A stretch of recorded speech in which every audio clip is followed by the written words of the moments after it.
Thank you for joining us. You're listening to the Write Project podcast and radio program.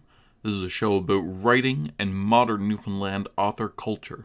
This program is produced and recorded at CHMR FM 93.5 FM in St. John's, Newfoundland and Labrador, and is aired on other great stations in the province and elsewhere in the country. It can also be heard online at www.chmr.ca. I'm your host, Matthew LeDrew, author of the Infinity series and founder of Engine Books. Let's see what we have today. Thanks for joining us for this episode of the Write Project podcast. This episode, we have recent author Lauralana Dunne in the hot seat, answering your questions, the most asked questions of authors. She's going to answer them all rapid fire. It should be fun. Thank you for coming on, Laura. Lauralana Dunne, have you ever read anything that made you think differently about fiction as a concept? In the sense of plot lines, things that can be done with stories, characters. Yeah, all that? Or none of it? I knew you were going to do that. Yeah. Yeah, for sure. For me, for example, so mine is Life of Pi,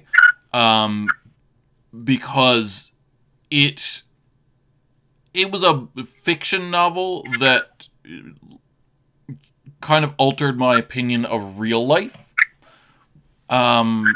which is interesting. Like I kind of went into it with it's predicated in the prologue as being like, this is a story that'll make you believe in God, and it didn't do that, but it kind of changed my opinion on my lack of belief, which is interesting. Like when fiction can change your real world outside of the novel point of view on something, that's powerful fiction, you know?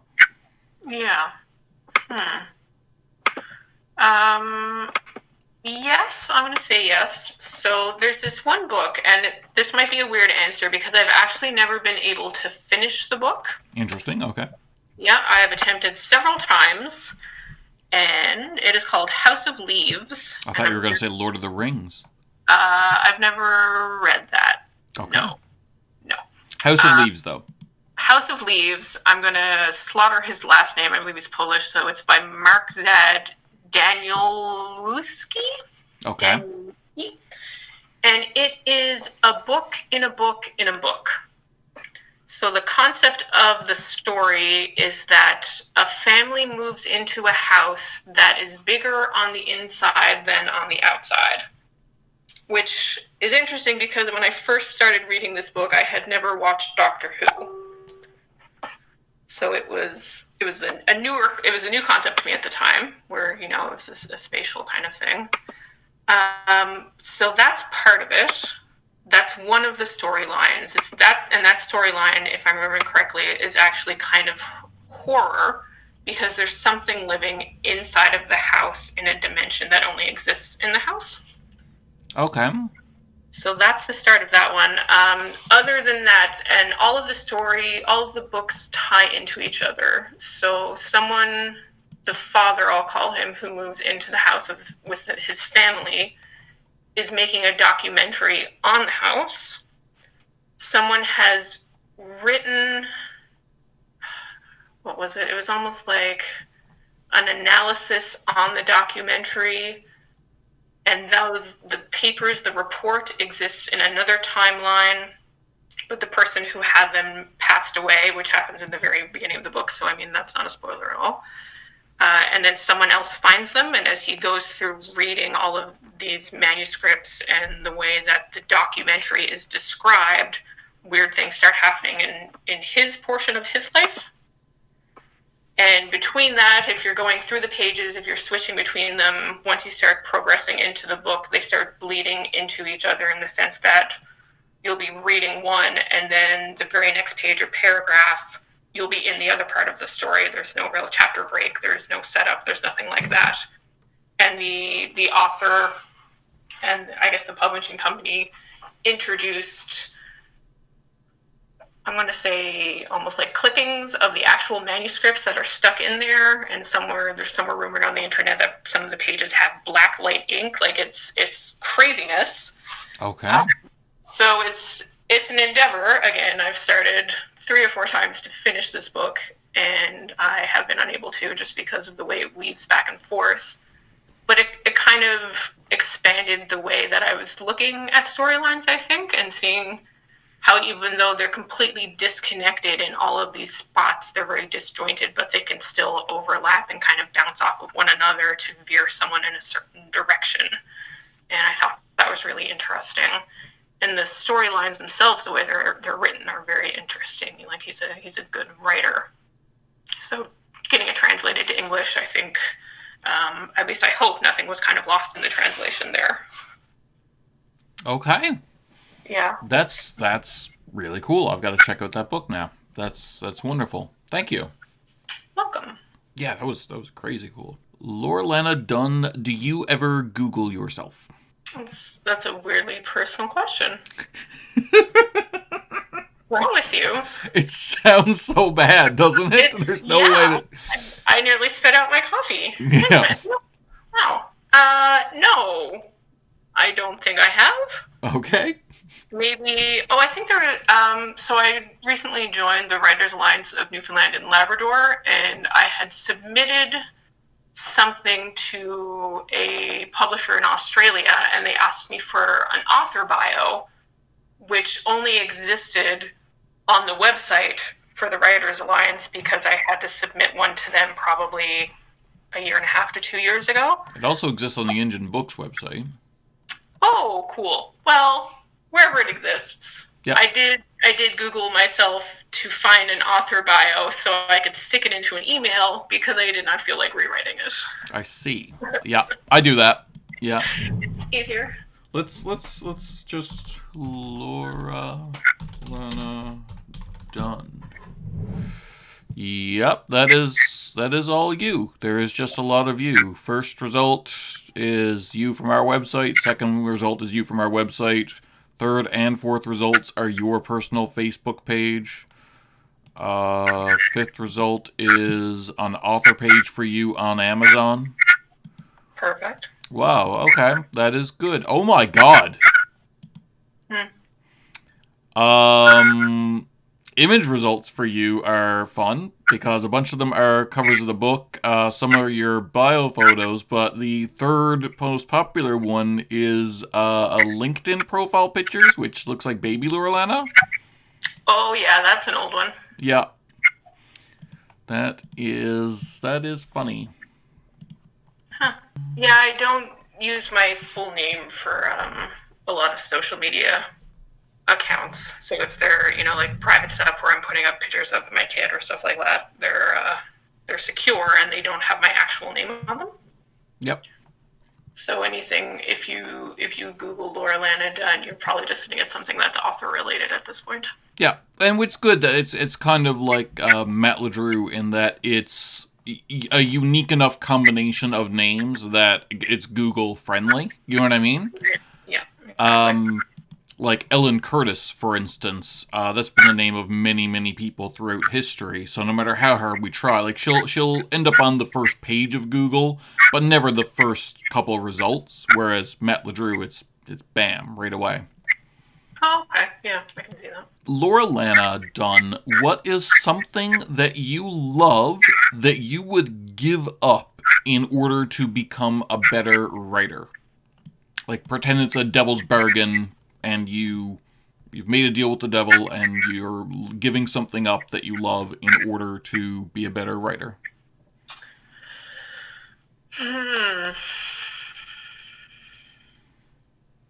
What an interestingly weird question.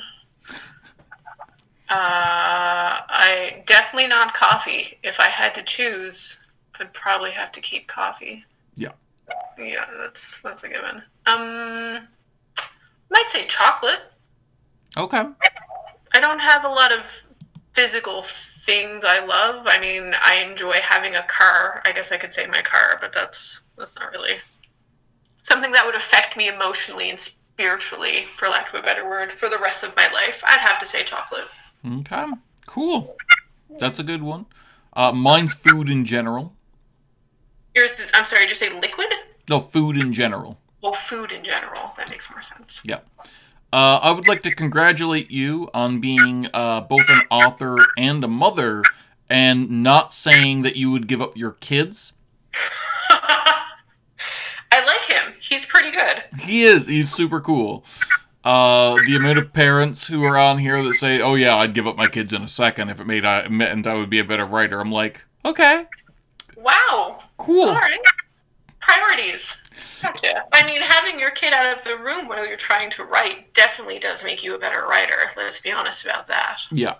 Although, Paul Carberry was recently telling me that he just finished his fourth book in the zombie series, and the entirety of it he wrote with his young son, on his lap, like playing with an iPad, like just sitting there, typing with one hand, holding his son with the other, because he's home looking after the kid. And I'm just like, okay, that's intense. Like, he literally asked, should we put him down as a co-author? I mean, in fairness, so I finished the most recent draft of my manuscript while I was on maternity leave, and at the time my son he could not be off of me for the first 6 months. Yeah. Well, the reason I picked it up again to edit for I'll say the second final edit, was because he would fall asleep on me, and as a newborn would of course sleep for, I don't know, 10 hours a day or whatever. So I'd just kind of be stuck in this lazy chair with a child on me. Okay. So I just put the laptop or whatever it was on the time either on the coffee table kind of next to me or on the big giant armrest and went at it that way, which was interesting and only doable because I had a husband who could take over in the evenings. So this is not... I mentioned this to my sister-in-law, and she said, I hate you for writing a book on maternity leave, but that sounds way too hard. What I did was much easier. Okay. All right. I would like to circle back around to, you just said, the second final draft? Yes. Do you know what the word final means? No. Please. Okay. Please tell me. I will not. I will not fall into your mansplaining trap. Perfect. Lauralana Dunne, does your family support your career as a writer? Oh, absolutely.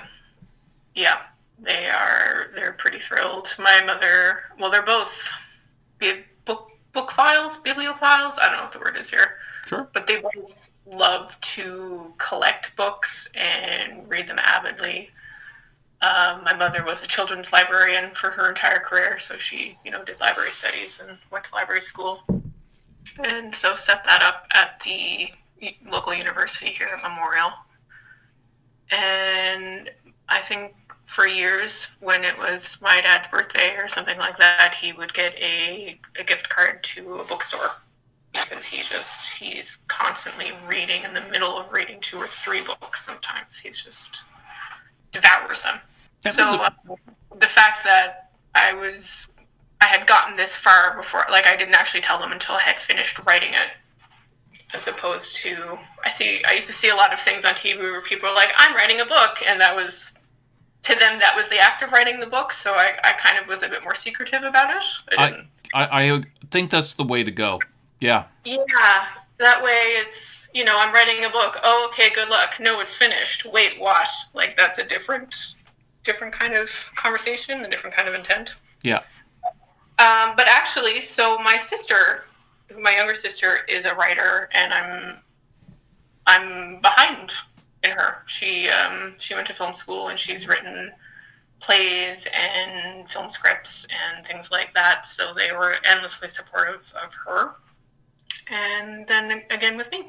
So it's perfect. And then you decided to steal some of her thunder. I understand. I did. Okay. Yeah, I said, look at all that thunder. I'm going to take this part right here. Mm-hmm. What is your sister's an amazing person, actually. Yeah. She's very... Sarcasm runs in your family. It's like a gene or something. It's interesting. It's a dry gene. Yep. my child supports anything I do so long as jelly beans are involved. That's so true. That's kind of a no-brainer there. Yeah.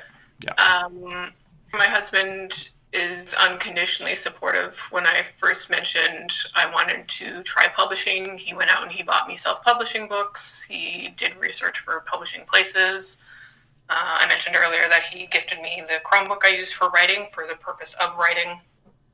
So he's been, if I need time, he will step up daddy duty.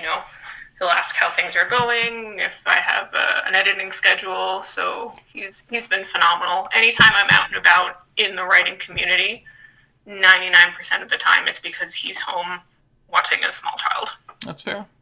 Yeah, and he does it willingly and lovingly. So it's amazing. Yeah. It's good to have a good support structure if you're an author, all around, yeah.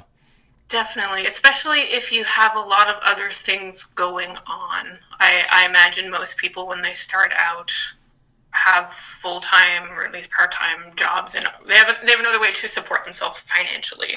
Yeah. That has to take precedent, of course, because people, pay bills. Yeah. So anything around that needs to be kind of rearranged, and I think if you have a lot of different factors, you definitely need someone to help you out with them. Yeah. Lauralana Dunne, what is your favorite childhood book? Ooh, I'm going to say Dragon Singer by Anne McCaffrey. I see. I've never heard of that. What is this? So Anne McCaffrey has a very long series.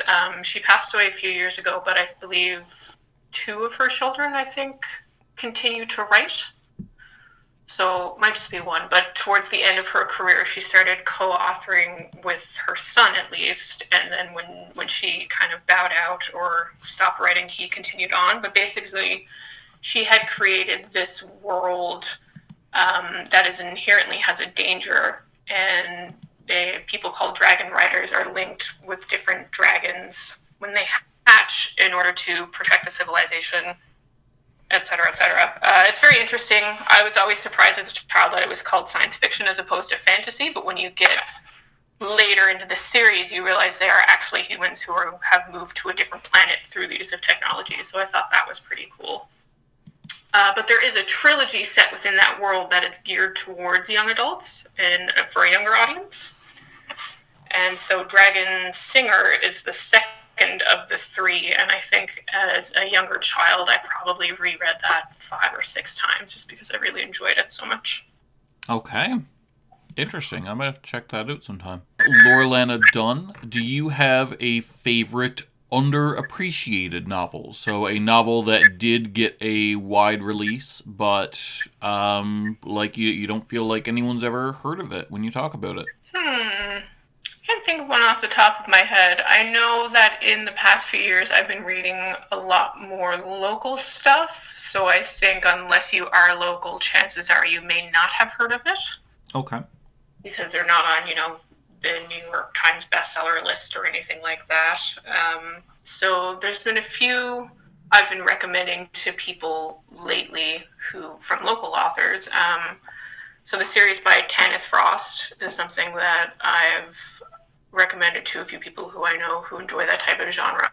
Who actually is a USA Today bestselling author, but doesn't put that on the front of her books. Well, I think it's under her other author name, isn't it? Yeah. Yeah. I don't know what the rules are with that. Yes, so she's an incredible author, and I personally really enjoy her writing style, and anyone who I've recommended her to have come back and said how much they enjoyed it, and I think she was doing some kind of free promo with her first book, or it was 99 cents or something like that. I mentioned it to a friend, she started reading it, and then just immediately bought the whole series, just because she knew she was going to power through them, which she did. Have you read them all? I haven't. No, I got the first one done, and then I have them all here physically. If you want them for any quarantine reading or anything like that. Oh, perfect. Thank you. I don't have a lot of quarantine reading time. Unfortunately, I have the opposite issue. You've got a small child and are still working a day job and have to finish edits on that book, so I understand. Yeah, it's fun. It's fun. Yes. So I read her first book, but then I think John Dobbins' The Starving was released. Yep. So then I switched gears and read that one, and I'm not a horror reader, despite talking about House of Leaves earlier. I'm not someone who... I've read maybe one Stephen King book, and that was something like 15 or 20 years ago. Like, it's not really high on my to-do list. I would rather curl up with a young adult or a new adult. And I love it. He's phenomenal at writing. He's edited some of my stuff. I've edited some of his stuff, so I knew at least if I didn't enjoy the content, I would enjoy how he had written it. But I really enjoyed the story. And the mashup, I thought, where he calls it a weird Western, I thought that was really cool. Yeah. Yeah, no, that's a wonderful book. Yeah, so I've been telling friends who enjoy horror that they would enjoy that. And I've been telling friends who don't read horror, I said I don't either, but I've also really enjoyed it. And, I mean, it's a new book. I think it only celebrated a year of release yesterday or the day before. Yep. Something like that. So, I mean, not a household name yet, John, but we're getting there. Come on. Yep. Yep. Yep. Someday. Yep. But I think he did really well on the Amazon charts, didn't he? He does and continues to. He does very well in the southern states, in the Western... he's always in the top 50 of the Western genre. That's awesome. Yeah. And he's the only one that's horror on that. I think people who... have read Western their entire life, like the new take on it. I think he's kind of hit on something that maybe in a few years will be more common, but we're fine to be first to market. You know what I mean? Absolutely. Yeah, he did a really good job because he kind of combines the tropes, I think. And again, I don't know a whole lot about either genre, but the way he put them together seems pretty seamless. And it has enough elements of both that I think it would appeal to both audiences. Excellent. Yeah, I agree. Lauralana Dunne, what's the first book you ever read that you remember making you cry? I'm going to say Where the Red Fern Grows. Everyone says that. I think because it was required reading in school. Yeah. And if I think I was sick that week, so I kind of was reading it at home. And, like the stereotypical book lover does, after lights out, I was reading, like Under My Covers with a Flashlight kind of thing. And I got to the part towards the end that, of course, is kind of tragic, and I was very upset. And the language, if I'm remembering correctly, the description that was used was also kind of gross. Yeah. At least to me, at the time, who was a 10 or an 11-year-old. Like, the idea of a 10-year-old reading that story to me as an adult seems very strange. Yeah. It seems, higher reading level subject matter. Anyway. Although now that I've said that, I might circle back and remove that and say Old Yeller. Yeah. Old Yeller was a few years earlier. Anything that has to do with a sad ending that involves dogs, I suppose, seems to be the theme here. Yeah. Yeah. Yeah. Where the Red Fern Grows seems like it's just like... I hadn't read it. I don't know how I missed that in my school life, but you've got to be the fifth author who's named that one for that particular question. And it's so mind-boggling. Paul Carberry explained it to me, and he was like, so it's this boy, and he owns a dog, and then that dog dies, and then he's sad and he gets over it, and his parents tell him he needs to get a new dog, so he finally gets over it, and he gets a new dog, and then that dog dies. And I was like... That's not how I remember it at all. But I'm sitting here like, who writes that? There's not even a moral there. Like, that is the most nihilistic book description I've ever heard of. Life is pain, and then is more pain when you try to get over pain. And who writes it geared towards children? Right. More specifically. Again, like Old Yeller, like it's a story of a boy and his dog, and then the boy kills his dog. Like, that's terrible. Mm-hmm. Yep.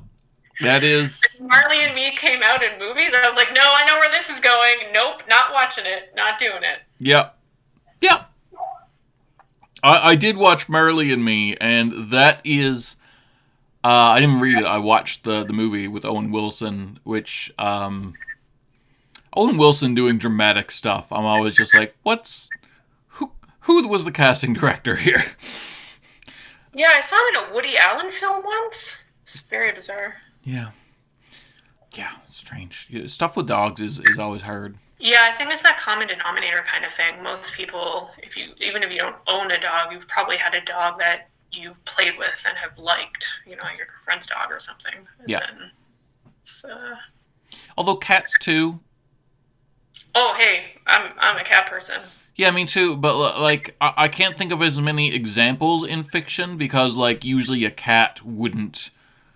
Oftentimes if there's violence done to a dog in fiction, it's like the dog is protecting the protagonist or the child of the protagonist or something like that, and almost dies. So it's equally tragic. You know what I mean? Like, it's even more tragic, I should say. Cats aren't like that, so it's rarer, But I've seen it a couple times, and it is a gut punch every time. Yeah, it's just ooh. Yep. Anyway, that book, one of those. Yeah. To Lauralana Dunne, are there any authors that you disliked their work at first, but later grew into and grew to like their work? Nope. Okay. That's actually a pretty common answer to that. I mean, if you're starting a new book and you dislike it, I can see not being interested and saying no and putting it aside. But to actively dislike a book when you first start it, I can't imagine someone would try reading other items by that author or try to power through. At least, I don't know, maybe when I was younger or if I had more free time. But right now, for me to have time to read a book, I'm going to read something that I'm interested in reading or am enjoying, and hopefully a combination of the two. I'm probably not going to keep going back and going back. Lauralana Dunne, have you ever considered, or did you consider, writing under a pseudonym? I didn't. Not for this series, anyway. I think if I were to write something that would be completely different market-wise, I would, just because this current one skews a bit younger. Okay. So if I were to write something a bit more adult-y or something that, maybe you wouldn't be comfortable recommending to a 15-year-old, maybe in that case I would use a different name just so the two genres or the two different types of worlds don't get mixed up. That's fair. But other than that, no, I haven't really thought about it. I'm quite content to put my name on this particular one and see what happens. Yeah, such a cool, like we said before, like a cool, unique, Googleable name too. Like, yeah. Like, to me, I've never considered writing under a pseudonym, but I think if I did, it would be to search engine optimize my own name. As weird as that is. No, that makes perfect sense. Lauralana Dunne, what is your favorite comic book character, or failing that, comic book in general? When I was younger, okay, so first of all, I obviously have Gargoyles comics. Let's be real. The Marvel ones were amazing back in the day. Yes, the same guy, Greg Weiss, I want to say his last name is, yep. Who wrote the actual TV series, came on and wrote the comics as well. So no, there was actually a 10-issue series that came out when the series was on the air that I own most of, or I used to, which was wonderful. Really? Yes, it is. It got canceled, but Marvel put it out. It was crazy. I'll have to look again. I don't know if that might be the same one. Maybe. I'm not sure. Because did Disney own it off the hop? I can't remember. So I have those. But I think when I was younger, my favorite one was probably Turtles in Time. Okay. Yeah. I remember always looking for that when I went to places that sold comic books. Because I wanted to know how they were getting back. Okay. But yeah, I couldn't tell you a lot about the storyline at this point, and I don't think I have that comic anymore, but that was my favorite one when I was younger. You like all the stuff I liked when I was a kid. Jeez. don't know It's how... almost like we were born in the same time or something. I know, but like there's a ton of people that are born in the same time that I would share as many interests with. Well, they're not nerd cool. Yeah. All right, well, thanks for coming on again. For all of you, we'll be here again next week at 4:30 Newfoundland time or online at chmr.ca. Please tune in and we'll talk more about writing culture in Newfoundland.